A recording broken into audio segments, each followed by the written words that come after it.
yang hidup dan berkuasa bersama Dikau dalam persekutuan Roh Kudus, Allah sepanjang segala masa. Amin.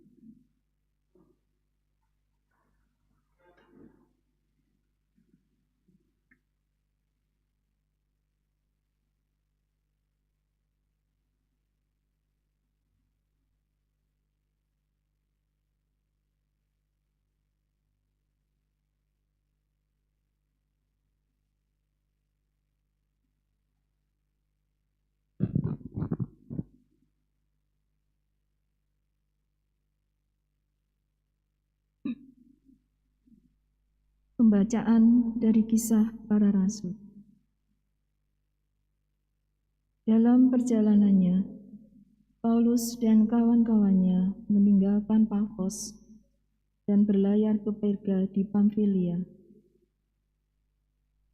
Tetapi Yohanes meninggalkan mereka, lalu kembali ke Yerusalem.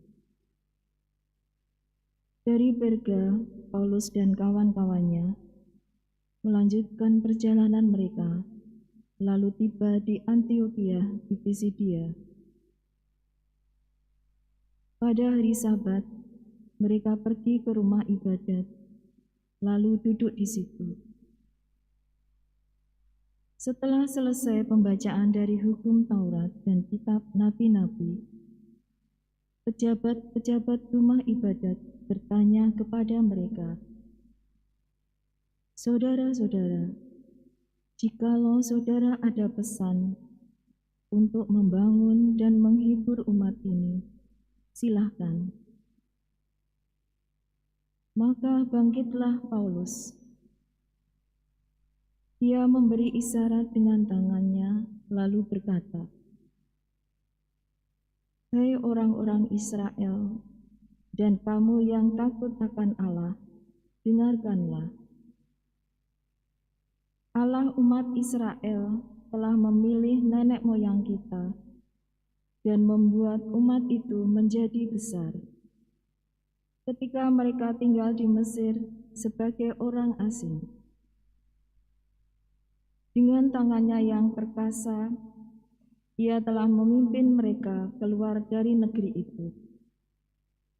40 tahun lamanya, Ia sabar terhadap tingkah laku mereka di padang gurun.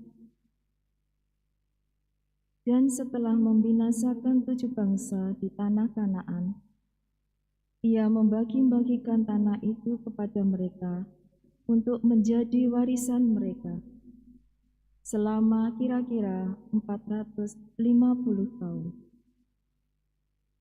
Sesudah itu, Ia memberi mereka hakim-hakim sampai pada zaman Nabi Samuel. Kemudian mereka meminta seorang raja, dan Allah memberikan kepada mereka Saul bin Kis dari suku Benyamin 40 tahun lamanya. Setelah Saul disingkirkan, Allah mengangkat Daud menjadi raja mereka. Tentang Daud, Allah telah menyatakan, "Aku telah mendapat Daud bin Isai, seorang yang berkenan di hatiku, dan yang melakukan segala kehendakku."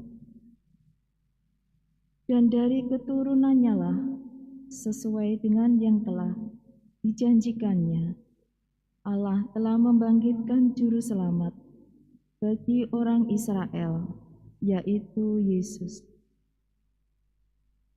Menjelang kedatangannya, Yohanes telah menyerukan kepada seluruh bangsa Israel supaya mereka bertobat dan memberi diri dibaptis. Dan ketika hampir selesai menunaikan tugasnya, Yohanes berkata, "Aku bukanlah Dia yang kamu sangka, tetapi Ia akan datang kemudian daripadaku. Membuka kasut dari kakinya pun aku tidak layak." Demikianlah sabda Tuhan. Syukur pada Allah. Kasih setiamu ya Tuhan, hendak kunyanyikan selama-lamanya. Kasih setiamu ya Tuhan, hendak kunyanyikan selama-lamanya.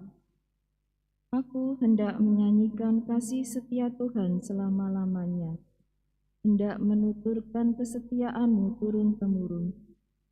Sebab kasih setiamu dibangun untuk selama-lamanya, kesetiaan-Mu tegak seperti langit. Kasih setiamu ya Tuhan, hendak kunyanyikan selama-lamanya. Aku telah mendapat Daud hambaku, aku telah mengurapinya dengan minyakku yang kudus. Maka tanganku tetap menyertai dia, bahkan lenganku meneguhkan dia. Kasih setiamu ya Tuhan, hendak kunyanyikan selama-lamanya. Kesetiaan dan kasih-Ku menyertai dia, dan oleh karena namaku, tanduknya akan meninggi. Dia pun akan berseru kepadaku, Bapakulah Engkau, Allahku dan gunung batu keselamatanku. Kasih setiamu ya Tuhan, hendak kunyanyikan selama-lamanya. Alleluia, alleluia, alleluia, alleluia.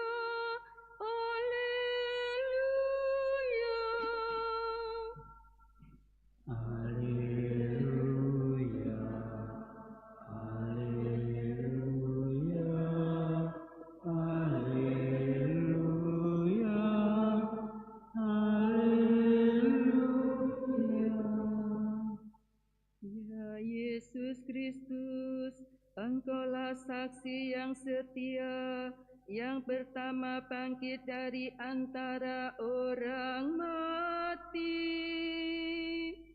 Engkau mengasihi kami dan telah melepaskan kami dari dosa kami oleh darah-Mu. Alleluia, alleluia, alleluia, alleluia.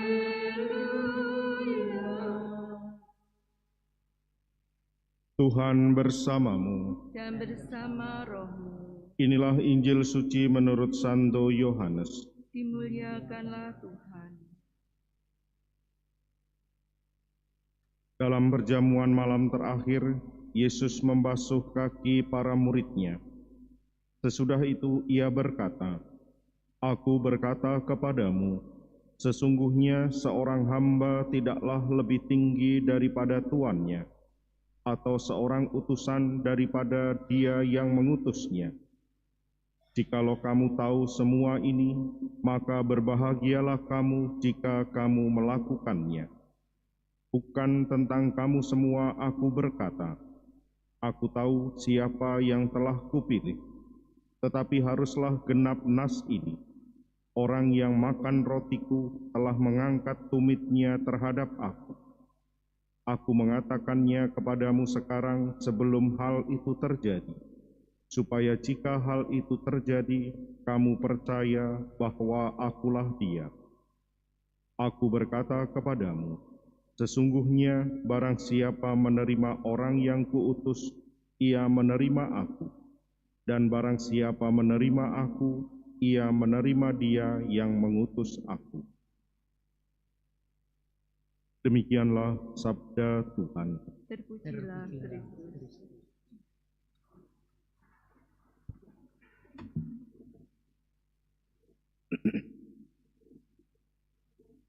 Amanat yang disampaikan Yesus pada perjamuan malam terakhir bercerita tentang apa yang dilakukan oleh Kristus sendiri.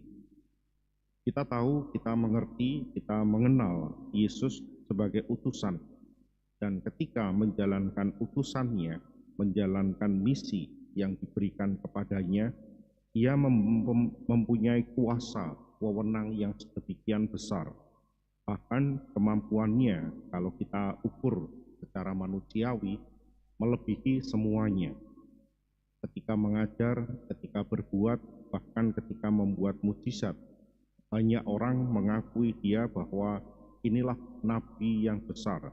Bahkan Allah sendiri dirasakan kehadirannya.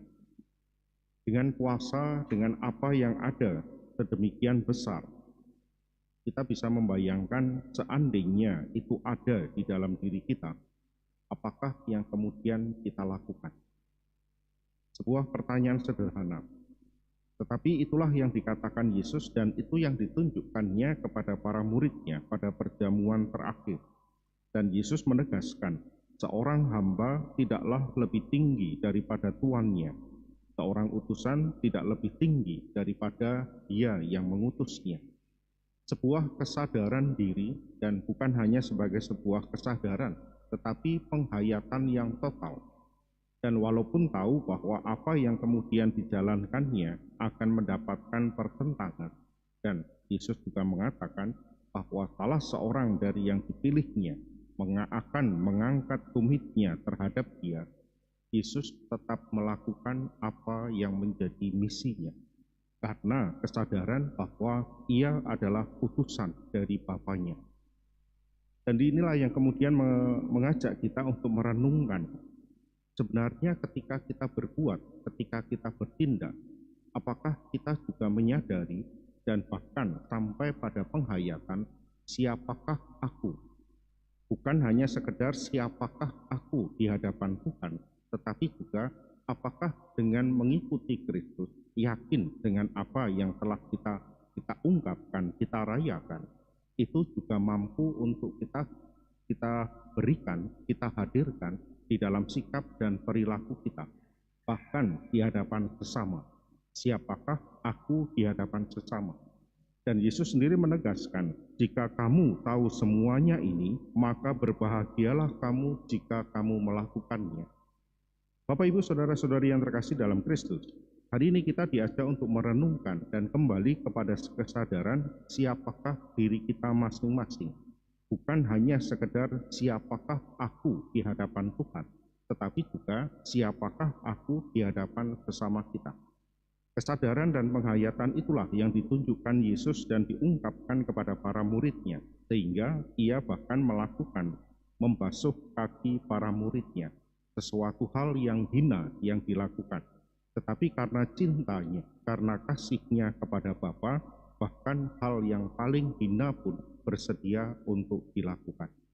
Kita diajak untuk merenungkan perjalanan kehidupan dan terutama perjalanan rohani kita. Siapakah aku, siapakah kita di hadapan Tuhan, dan siapakah kita di hadapan sesama. Kesadaran dan penghayatan itulah yang merupakan jawaban yang kita wujudkan di dalam kata-kata, sikap, dan perbuatan hidup kita. Dalam perayaan Ekaristi hari ini, kita mohon rahmat dan kekuatan Tuhan agar kita tetap mampu untuk menyadari kehadirannya, sehingga juga menyadarkan, membawa kesadaran kepada diri kita, sehingga apa yang kita hadirkan di dalam sikap hidup kita merupakan kesadaran diri kita di hadapan Tuhan sendiri. Berkat Tuhan senantiasa menyertai kita.